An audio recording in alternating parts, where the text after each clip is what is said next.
جیسا کہ آپ نے پارٹ 1 میں دیکھا کہ کیکو کو ایک اجنبی شخص سونے کے انڈے دے کر چلا جاتا ہے۔ کیکو سونار کے پاس جا کر اسے انڈے دکھاتا ہے۔ کیا یہ انڈے سونے کے ہیں؟ سونار انڈے کو غور سے دیکھتا ہے۔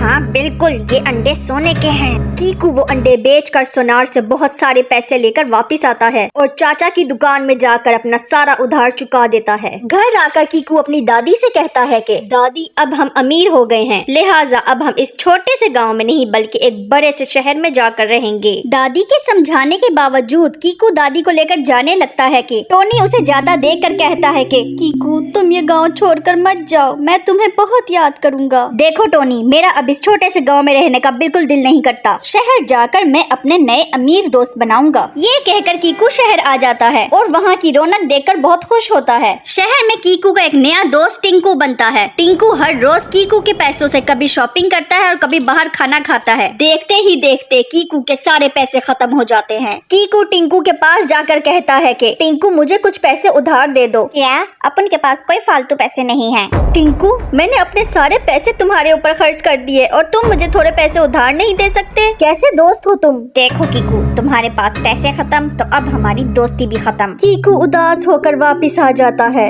اور دکھی ہو کر دادی کو سب کچھ بتاتا ہے۔ یہ دنیا بہت خود غرض ہے بیٹا، تمہیں شہر میں ٹونی جیسا دوست نہیں ملے گا جو ہر برے وقت میں تمہارا ساتھ دیتا تھا، اور تم نے پیسوں کی وجہ سے اتنے اچھے دوست کو چھوڑ دیا۔ کیکو کو احساس ہوتا ہے کہ اس نے ٹونی کے ساتھ دوستی توڑ کر اچھا نہیں کیا۔ پھر کیکو دادی کے ساتھ اپنے گاؤں واپس چلا جاتا ہے۔ ٹونی اسے دیکھ کر بہت خوش ہوتا ہے۔ کیکو ٹونی سے معافی مانگتا ہے اور پھر سے اس گاؤں میں ہنسی خوشی رہنے لگتا ہے۔